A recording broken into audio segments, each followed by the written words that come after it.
Buenas, ¿cómo están?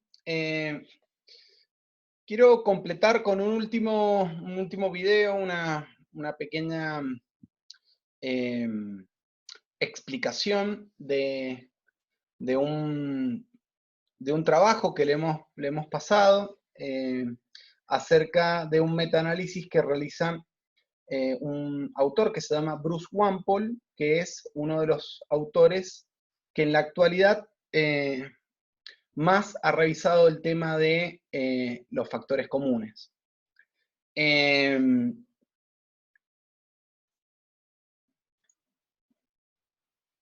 los, Vamos a ir por acá. Vamos a hacer esta pequeña. Hay una. Juan Paul hace un metaanálisis. ¿Qué significa un metaanálisis? Que em, eh, tomó todos los estudios que se hicieron sobre factores comunes y realizó una estadística en la cual le permitió ver cuál era la relevancia que tenían y qué peso específico tenía cada uno de estos factores comunes en el éxito terapéutico. Lo que vamos a buscar de alguna manera es cómo estos factores comunes tienen implicancias terapéuticas y éticas de alguna manera, o sea, saber que esto es una forma ética de trabajar, porque conocer qué es lo que funciona, de alguna manera también ayuda a no cometer errores. Como te hemos dicho en algún momento, y ya lo sabemos, hay más de 400 modelos de hacer terapia. El colmo de males es que todos reclaman lo mismo, entre el 80 y el 100% de éxito. En algún sentido hay que entender una cosa. Todos los modelos tienen un mismo objetivo, producir un cambio en la persona que consulta. Esto es lo básico, ¿sí?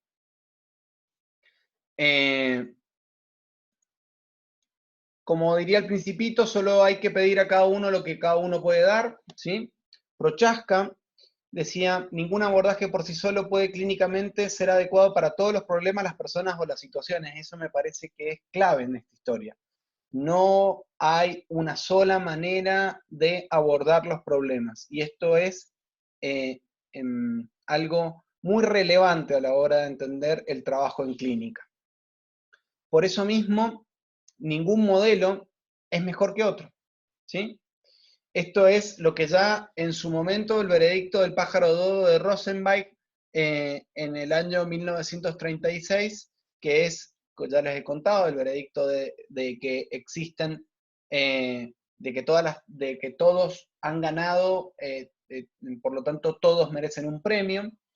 Y lo importante de esto es entender que hay factores comunes a todas las terapias presentes en la relación terapéutica que producirían y explicarían los resultados obtenidos por estos modelos. O sea, es decir, que realmente los éxitos dependen mucho más de los factores comunes que de la teoría de la cual proviene el terapeuta o la formación que ha recibido. Por eso es tan importante entender que a pesar de las diferencias teóricas, hay un núcleo central y reconocible en la psicoterapia, que es que este núcleo está compuesto por factores comunes que son comunes a todas las terapias, ¿sí? Y no son específicas de ninguna terapia en particular. Por eso, esto de estar en guerra continua, de suponer cuál es el mejor procedimiento o la mejor manera de poder abordar con un cliente qué escuela es la mejor, es una cosa que es cosa del pasado, básicamente. Es cosa de dejar atrás los dogmas. Por eso, en el mundo, apelamos por más integración y menos separación, ¿sí? La presencia de los factores comunes ha producido un panorama internacional que cada vez sea más común que los terapeutas sean integrativos o eclécticos, ¿bien?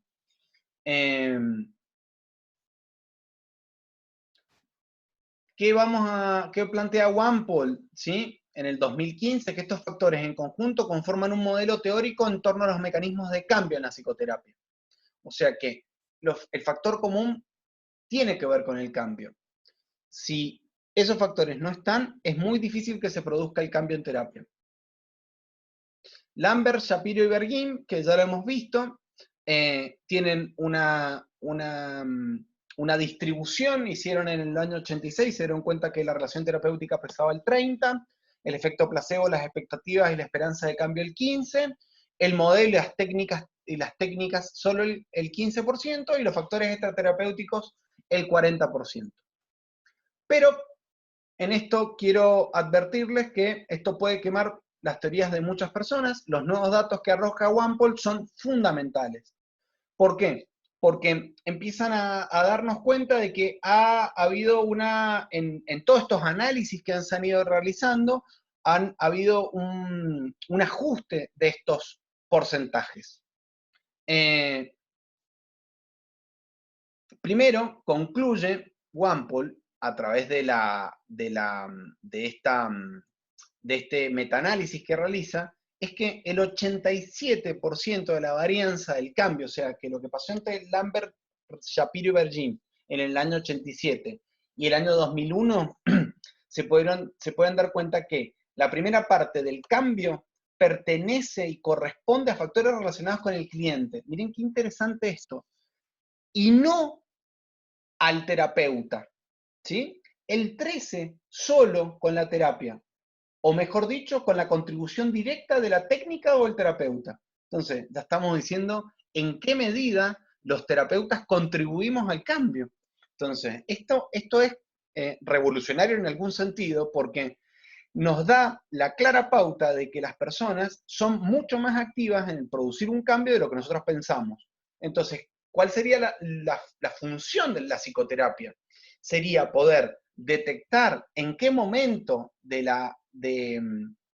cambio está esta persona, entendiendo en esta estructura que va a plantear Prochaska de etapas de cambio, y también, por otro lado, empezar a reconocer cuál sería la técnica más adecuada para ayudar a esta persona que en este momento está atravesando por cierta situación problemática. Siempre teniendo en cuenta que hay que respetar estos factores comunes que facilitan aplicar esa técnica. Si yo no tengo los factores comunes, que no tengo una relación terapéutica estable, no tengo la expectativa positiva, no tengo la motivación y no tengo la capacidad de prestarle atención a la persona que me viene a consultar, lo más probable es que yo no pueda lograr aplicar la técnica. Entonces, ¿cómo son los pesos específicos que tenemos ahora del usuario con respecto al éxito? Y esto está muy interesante. Duncan y Miller, que hacen un estudio en el año 2010, son dos australianos, lo pueden buscar, se llama On Becoming a Better Therapist, lo hace para la APA, plantea que esta sería la nueva estructura de resultados con respecto al éxito. El 87% se lo lleva el usuario. Directamente el usuario es el campeón de la terapia, es el héroe de la terapia. El terapeuta aporta el 7%, o sea, un terapeuta cálido, empático, con capacidad para poder comprender el problema, idóneo, bien formado. La alianza, la capacidad que tiene de armar una relación con esta persona que desconoce. Y el porcentaje más chico y menos importante, que es el que muchas veces en lo académico más se le da bola, es al modelo y a la técnica. Cuando en realidad acá tenemos que empezar a revisar y empezar a pensar que cómo potenciamos a esta persona para que pueda producir un cambio. Entonces, no significa que el trabajo del terapeuta sea malo, pero esto creo que es una herida narcisista al fin y al cabo, no sé si bien recuerdan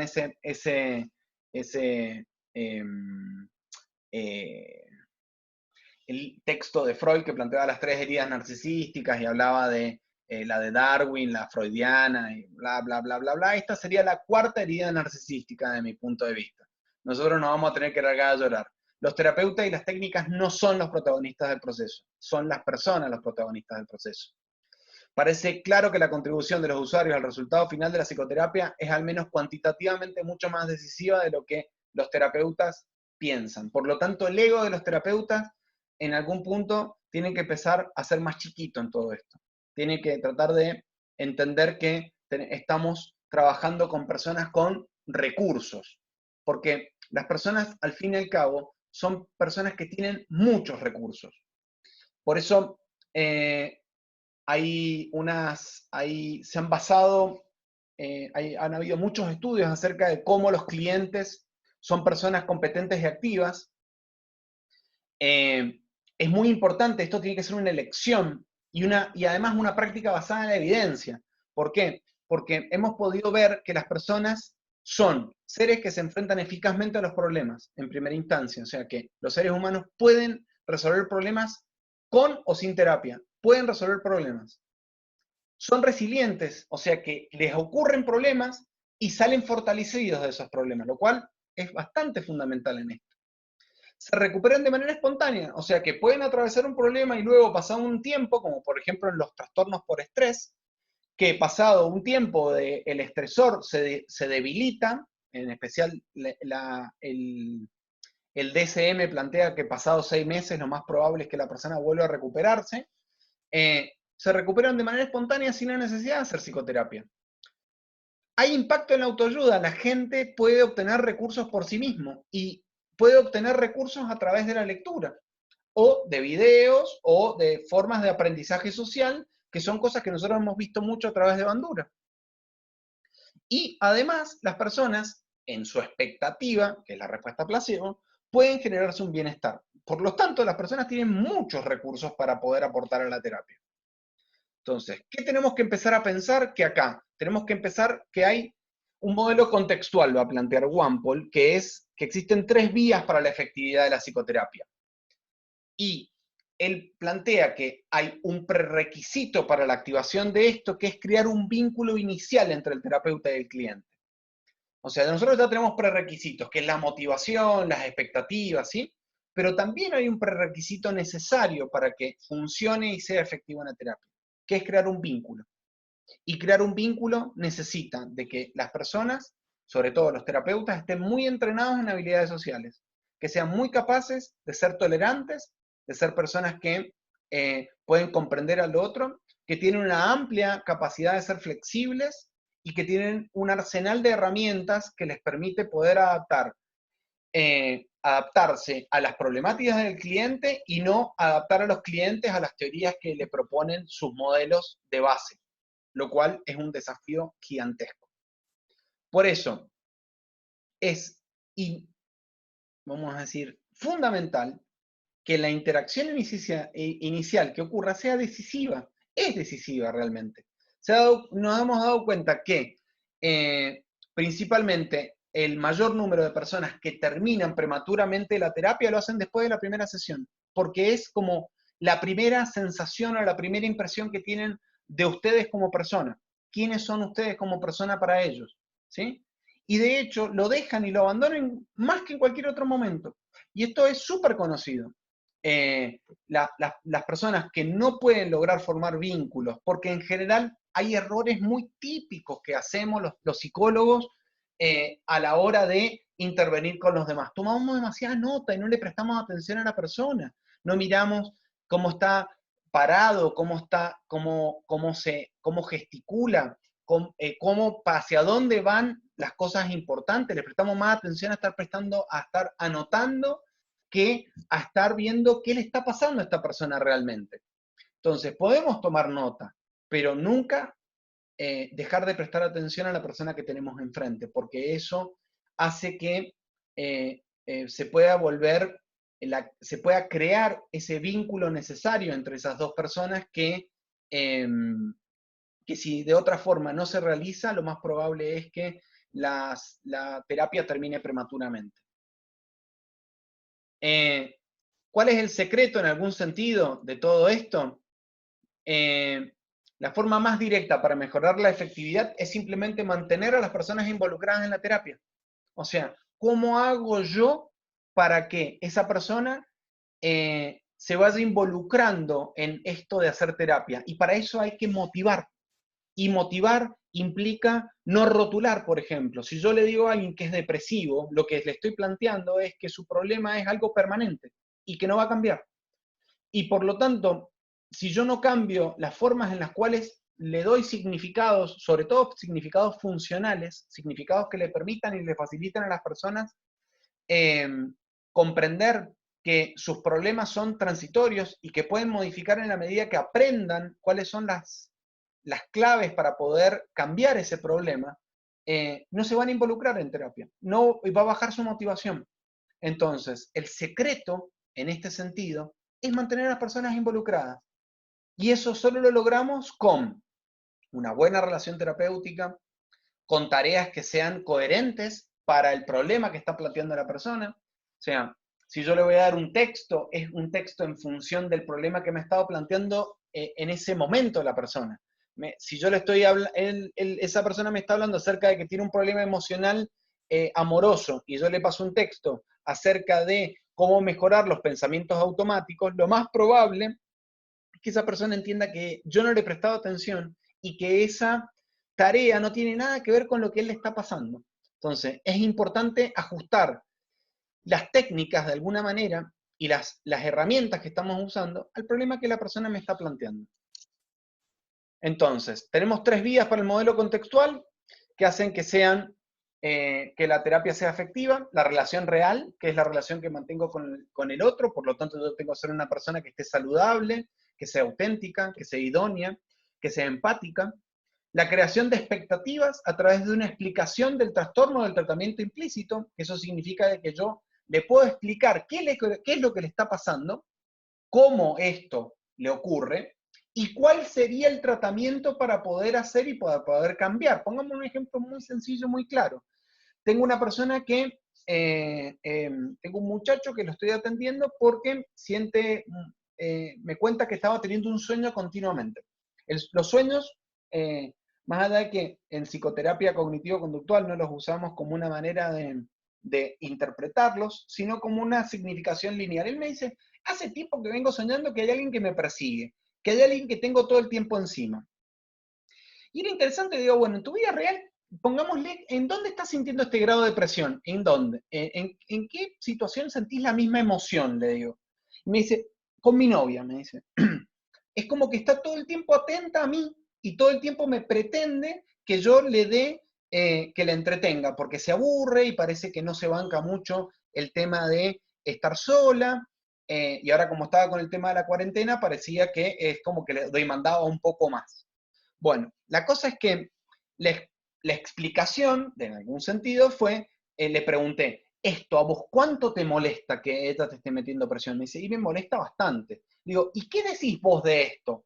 Y me dice, no, la verdad que yo para tratar de no angustiarla y para no entrar en conflicto no le digo nada. O sea que lo que él tiene es un bajo nivel de asertividad, por lo tanto, no dice las cosas que le están pasando, y claramente el tratamiento va a estar relacionado con mejorar sus habilidades sociales, sus habilidades de comunicación. Entonces empezamos a trabajar sobre ese aspecto.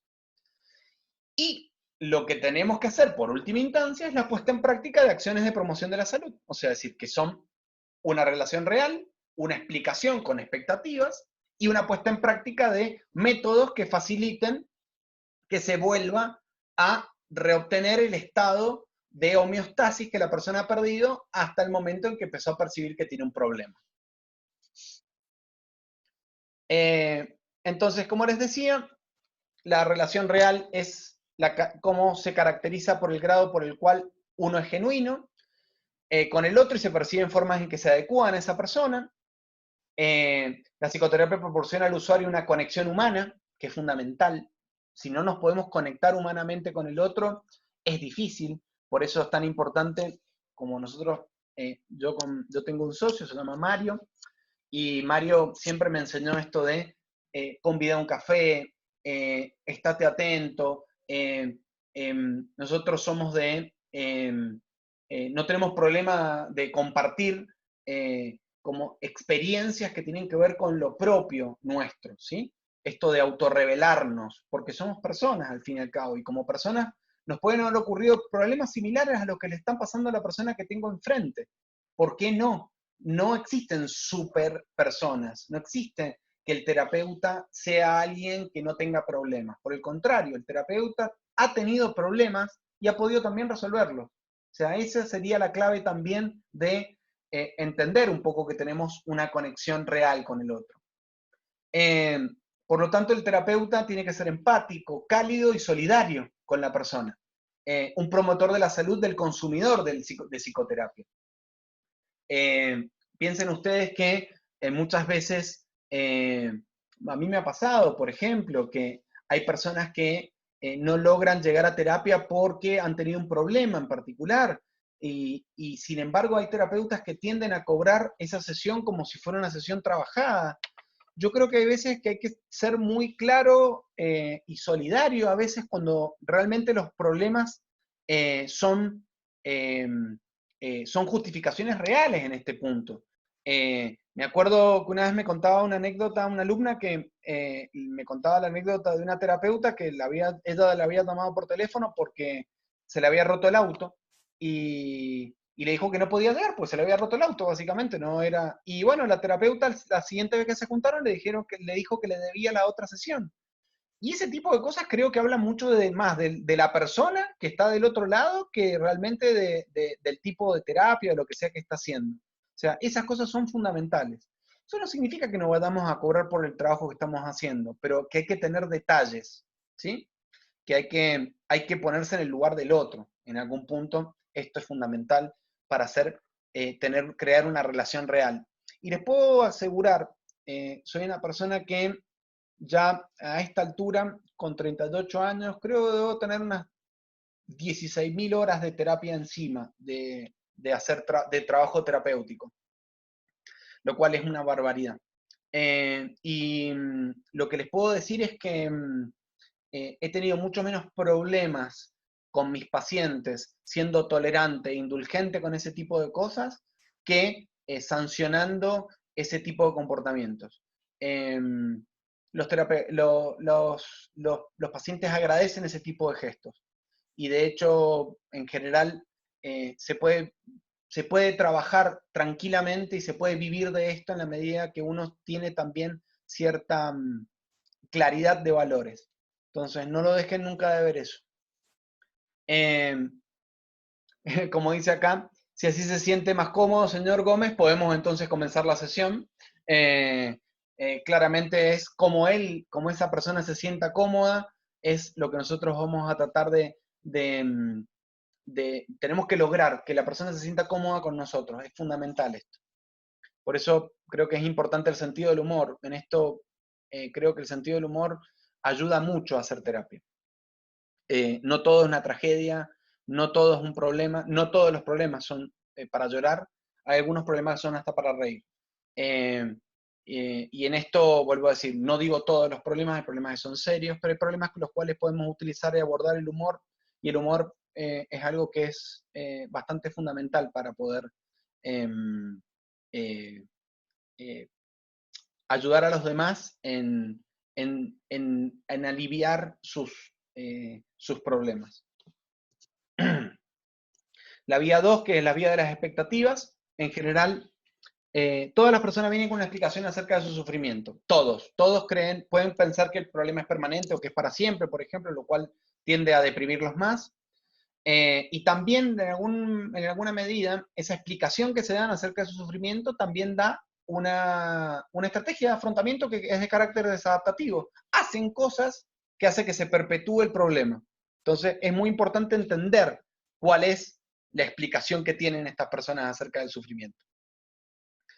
Para que la persona llegue a creer, para que llegue a querer, porque ahí está mal escrito, perdón, en querer participar en las tareas de la terapia y realizarlas satisfactoriamente, tendrán la utilidad para hacer frente a sus problemas, lo que aumenta en el usuario la expectativa de resolverlo. Si la persona cree que, perdón, en esto es así, si la persona cree que puede cambiar, realmente va a poder participar más en la terapia que si la persona cree que no puede cambiar. Por eso la vía de las expectativas es fundamental. Yo tengo que crear expectativas de cambio realistas. Si yo puedo lograr eso, lo más probable es que las personas cambien. Por lo tanto, se tiene que dar dentro de una alianza sólida en donde la persona acepta el tratamiento que está trabajando en conjunto. y por lo tanto es fundamental crear confianza en la persona y que el tratamiento que va a recibir es satisfactorio. Por lo tanto, ustedes tienen que tener la obligación de estar actualizados, de saber que lo que están utilizando es el mejor tratamiento para el problema que la persona trae.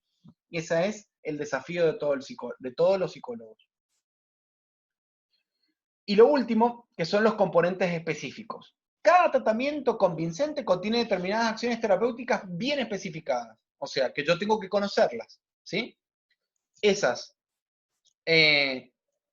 son las formas por las cuales el terapeuta induce a la persona para que ejecute las acciones saludables, independientemente del modelo teórico, del cual el modelo teórico que parta. Acá lo importante es que las acciones que yo puedo realizar siempre son con independencia del marco teórico, sino que tienen que ver más con esta cuestión de qué es lo que resuelve el problema. En esto es mucho y es muy importante el eclecticismo en este sentido. Que el eclecticismo lo que hace es prescindir de los marcos teóricos y utilizar las herramientas que han demostrado que tienen efectividad para resolver el problema que la persona trae. Por eso es necesario una alianza fuerte para la aplicación de los componentes específicos. Si la persona no cree en nosotros, no tiene expectativa de cambiar y además no tiene una buena relación, no hay un trabajo colaborativo sólido y un acuerdo en torno a las tareas que se va a realizar. Por lo tanto, la persona no va a ejecutar las acciones saludables que nosotros le estamos proponiendo. Entonces, y para revisar acá, vamos a tener, en esto si quieren, les propongo que busquen, está en una revista, es la World Psychiatry, es el trabajo de Wampole, cuán importantes son los factores comunes en la psicoterapia, él se hace esta pregunta, y acá tenemos un poco los resultados que Wampole viene a traer. Encuentra que los factores del modelo contextual, como podrán ver, el más importante, el rey de todos estos, es el consenso por colaboración para la meta. Se lleva el 72%. Vamos a pensar que la magnitud del efecto es pequeña en el 0,2, en el 0,5 es mediana y en el 0,8 es grande. Ya a partir de la mediana podemos decir que existe una presencia de ese factor común, ¿sí? Que es importante. Entonces, ser congruente con el paciente y acordar la meta es fundamental. Luego está la empatía, que es la capacidad de poder ponerse en el lugar del otro. La relación terapéutica, la consideración y la afirmación positiva, o sea, decir cuánto acepto al otro. La congruencia, y miren ahí cómo ya empiezan a bajar estos factores hasta llegar al último, que es el menos pesado, pero que también influye, acuérdense, que es la expectativa. Las expectativas es de lo que espera la persona. ¿Cómo tienen que ustedes hacer para que la expectativa funcione mejor? Creando una expectativa realista de lo que se va a hacer con respecto al tratamiento. Por eso, en este modelo contextual, lo que vamos a hacer es fabricar una expectativa que la persona entienda de para qué va a estar haciendo este tipo de tratamiento y cómo va a resolver el problema. Entonces, una explicación de su problema y una expectativa de cómo lo va a cambiar. La evidencia guía, ¿qué nos va a permitir esto? Que en un sentido muy específico, que es que la evidencia que arroja el metaanálisis indica que los factores comunes deben considerarse terapéuticos y se debe prestar atención a ellos en términos de teoría, investigación y práctica. O sea, que son muy importantes a la hora del desarrollo de terapias exitosas. La alianza es decisiva. Se mide entre la tercera o cuarta sesión y se correlaciona con el resultado final. Se han dado cuenta que Wampole, en este metaanálisis de 200 estudios con más de 14.000 personas, la correlación fue bastante fuerte. Fue una correlación media del 0,57. En los 59 estudios que se pudo ver en donde se correlacionaba la empatía del terapeuta, el resultado con respecto al éxito fue bastante importante. De hecho, los otros constructos que estaban relacionados como la consideración y la afirmación positiva, como la congruencia y la autenticidad, fueron también bastante importantes. Porque ser empático tiene que ver con esto, tiene que ver con aceptar al otro de manera positiva y ser congruente y ser auténtico. De alguna manera, eso tiene un gran peso. Tienen una alta correlación con ser empático. El consenso fortalece la alianza y como podamos ver, este fue el constructo que se llevó las palmas, el constructo que más sólido fue. Se llevó el 0,72. Eso significa que colaborar para que se logre una meta es fundamental para el éxito. Las conclusiones es que, como les decíamos, el consenso para la colaboración para la meta marca la importancia ética del respeto por las demandas del usuario y una búsqueda de una meta que lo beneficie. No ajustar a la persona a un tratamiento X porque es lo que tiene que ocurrir, sino ajustar los tratamientos a las personas para poder lograr un mayor éxito y teniendo un respeto muy claro de lo que la persona viene a buscar en terapia, no de lo que nosotros nos proponemos como terapeutas. La empatía, que yo creo que a pesar de ser un factor relevante del éxito terapéutico, es una habilidad poco desarrollada en la formación académica en nuestro país. Realmente creo que es bastante escasa, creo que se tiene que trabajar mucho, es un déficit que tenemos ahí.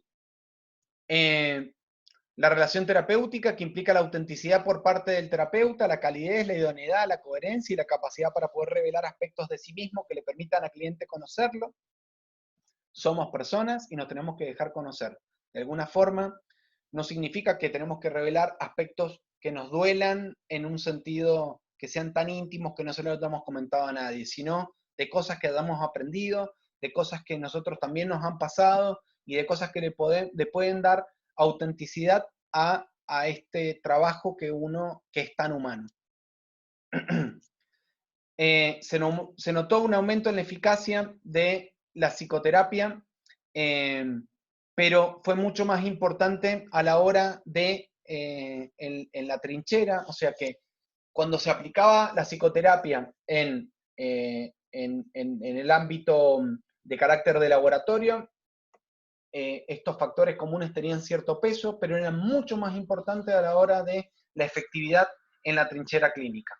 ¿Por qué? Porque permitían la disminución de la intensidad de los síntomas, porque mejoraban la calidad de vida, porque permitían una disminución del gasto médico asociado y porque permitían una disminución de las recidivas. O sea que los factores comunes son fundamentales para lograr una mayor efectividad. Por estas razones, los factores comunes son esenciales dentro de la práctica clínica.